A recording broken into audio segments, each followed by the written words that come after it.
evening. This is Tuesday, October 21st, 14 days until the 2008 presidential election. Maybe, just maybe, McCain campaign manager Rick Davis was right when he said 7 weeks ago now that this election is not about the issues. Maybe this election will be decided more on the candidates' personalities after all. But in our fourth story on the countdown, poor Mr. Davis, fifth rather, could not have any idea that the personality polling says tonight voters are embracing in still growing numbers is Barack Obama. And the personality polling says they are rejecting is Sarah Palin.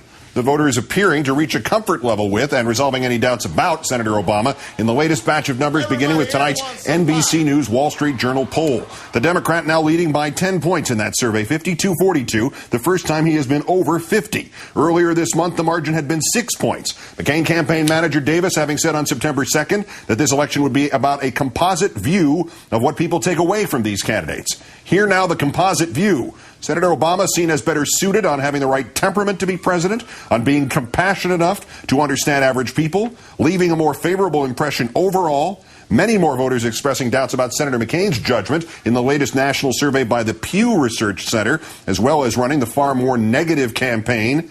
In the Pew head-to-head matchup, Senator Obama is ahead by 14, 52-38. Back to NBC News and the Wall Street Journal, where Senator McCain still seen as being more knowledgeable and experienced to handle being president, also the better prospective commander-in-chief. But because this election is still about the issues, especially about the economy, here's where the candidates are seen on being able to handle those too. In Pew, in the economy, Obama is up by 9, 47-38. A bigger margin in that question in the NBC survey, 49-28, 21 points. Running through the rest of the issues fairly quickly. Healthcare, it's Obama by 39 points. Taxes, Obama by 24. The mortgage and housing crisis, Obama by 21. Energy and gas, Obama by 12. The Wall Street crisis, Obama by 17. Senator McCain still has a 5-point lead on handling the situation in Iraq and on catching Osama bin Laden, which in that last debate he said he had a plan for. Finally, regarding turnout and the enthusiasm gap, nearly 3 out of every 4 first-time voters telling the Washington Post they favor the Democrats, 73-26. According to the national exit polls in 2004, first-time voters in that election favored Senator Kerry by a margin of only 7 points.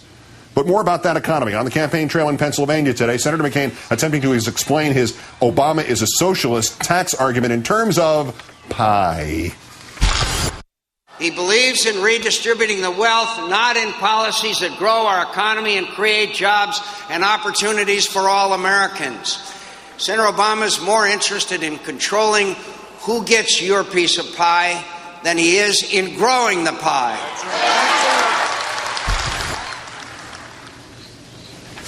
In Florida, Senator Obama's rebuttal still about pie.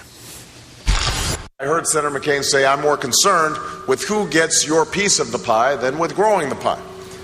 But make no mistake about it. After 8 years of Bush-McCain economics, the pie is shrinking. It's not growing. That means lower wages and declining incomes, plummeting home values, rising unemployment. So we've seen what happens with their policies. And their pie. Inside those promised Sarah Palin numbers in a moment. First, we call upon our own Howard Fineman, also, of course, senior Washington correspondent for Newsweek magazine, and joining us tonight from Chicago. Howard, good evening. Hi, Keith. All right, well, we'll skip the recipes here on how you can shrink or grow. I don't want to know about how you grow a pie, but you spent the day over there at the Obama bakery. What's the mood in there, especially in light of these poll numbers? Well, they're keeping their heads down and focusing on the baking.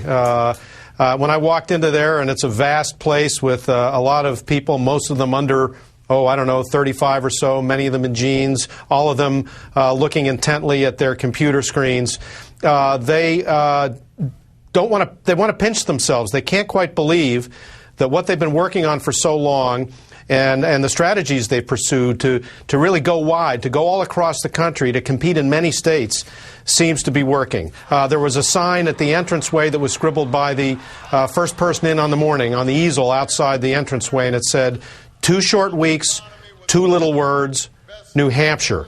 That's a reminder to the Obama people that they were surprised by Hillary Clinton in New Hampshire because they felt they didn't bear down hard enough, and they're determined to do it here in the last 2 weeks. And the people they're doing it with or involving themselves with, about what the polls say about the voters. Obama leading not just on the economy, but also now judgment questions, temperament questions, compassion questions, and nearly all of the issues. If the undecided voters had been harboring doubts about Obama, has he managed to erase most of them?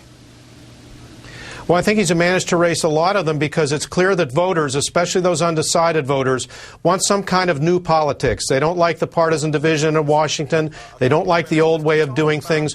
Obama has caught the mood of that better now. McCain started out that way years ago, but then lost it.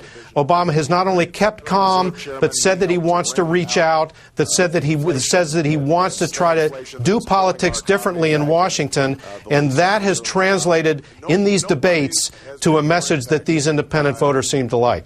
Obama, by 14, viewed as the one more capable to deal with the issue of taxes.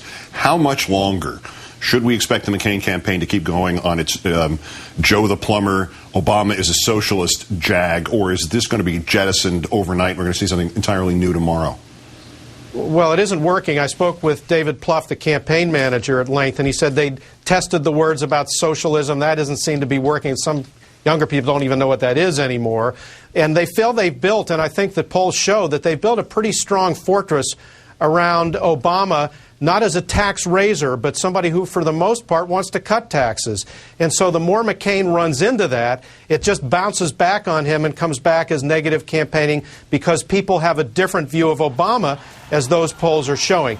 The Obama campaign began a year ago or more, a year and a half ago, to back time just to this point, Keith, so they would be able to defend that position, and they are.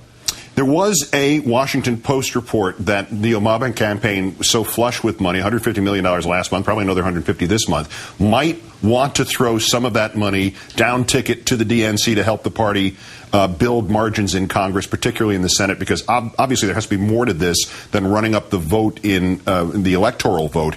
Is that still on the table? And if not, why not?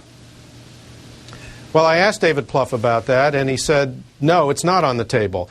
That they feel that they're helping out the state parties and they're helping out the congressional candidates with all the registration work they've done, all the organizational work they've done, and they want to bear down. They're skittish about this, Keith. They may be ahead by 10 points in the national poll. The Electoral College may be looking good.